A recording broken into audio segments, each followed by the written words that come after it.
வணக்கம். இன்று வார்ம்-அப் பயிற்சியின் 4ஆம் பாகத்தை பார்ப்போம்.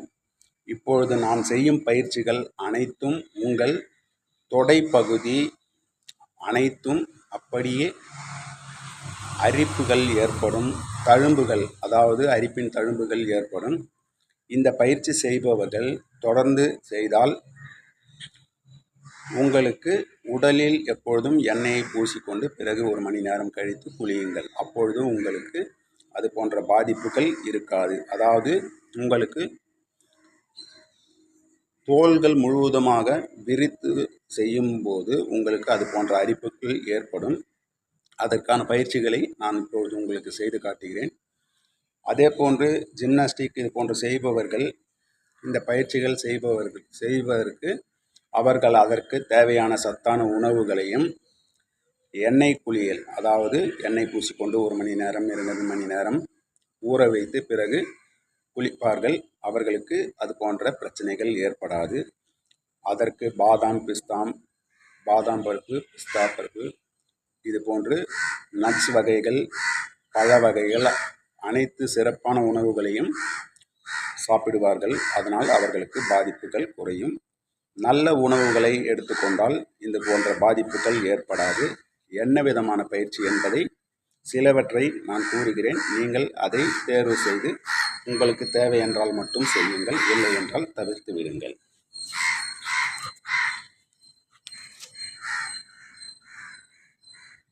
கால்களை இப்படி விரித்து கொண்டே செல்வார்கள்.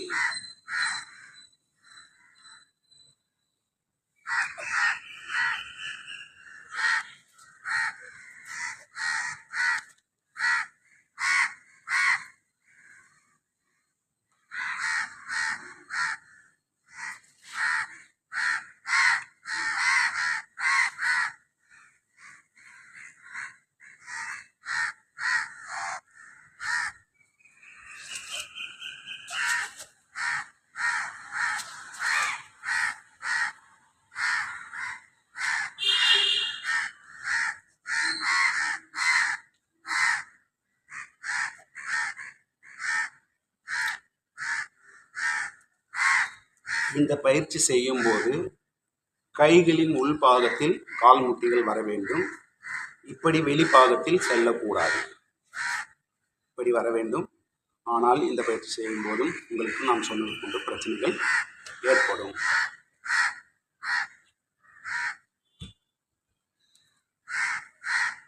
பிறகு கால்களை நன்றாக உயரம் தூக்கி கைகளின் மேல் பகுதியை தொட வேண்டும். நன்றாக கவனியுங்கள்.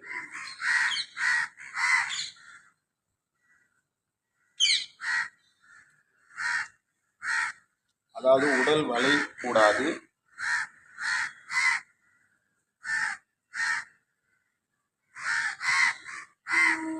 இது போன்று கைகளை கொண்டு போய் மேலே தொடுவது போன்ற பயிற்சிகளை செய்வார்கள்.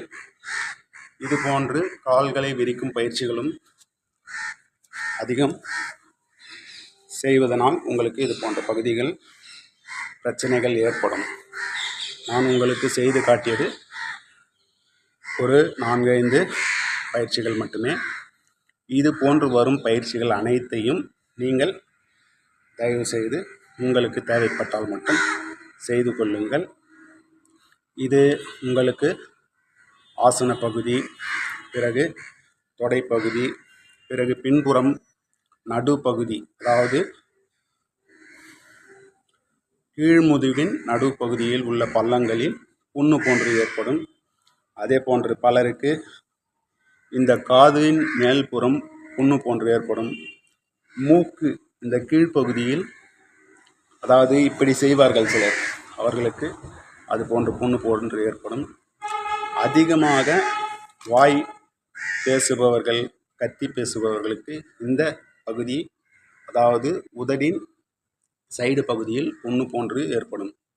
இது அனைத்தும் பயிற்சியினால் ஏற்படும் விளைவுகளை கூறியுள்ளேன். அதே போன்று நாம் பெஞ்ச் பயிற்சி, புல்லப்ஸ், அதாவது ராடுகளை பிடித்து தொங்குவார்கள். இந்த பயிற்சியெல்லாம் செய்யும்போது இந்த பகுதியெல்லாம் சதைகள் அதிகமாக விரிந்து தழும்புகள் ஏற்படும். அதற்காகவே பாடி பில்டர்கள் எண்ணெய் குளியலை தினசரி செய்ய வேண்டும். மற்ற பகுதிகளிலெல்லாம் உங்களுக்கு இது போன்று படை போன்று தழும்புகள் ஏற்படுவது பெரிய பிரச்சனை ஏற்படாது. அது எண்ணெய் குளியல் செய்தால் உங்களுக்கு ஓரளவு குறையும். ஆனால் துடைப்பகுதி மற்றும் கீழ்ப்பகுதிகளில் இது போன்ற அரிப்புகள் ஏற்பட்டால் உங்களுக்கு பலவிதமான பிரச்சனைகள் ஏற்படும். உங்களால் எந்த விதமான பயிற்சிகளையும் செய்ய முடியாது. இது நாம் ரன்னிங், நடைப்பயிற்சி, இது போன்று தொடைகள் தேயக்கூடிய அனைத்து பயிற்சிகளையும் இது போன்ற பிரச்சனைகள் இருக்கும். உங்களுக்கு தேவையான பயிற்சிகளை நீங்கள் தேர்வு செய்து தயவு செய்து செய்யுங்கள். நன்றி, வணக்கம்.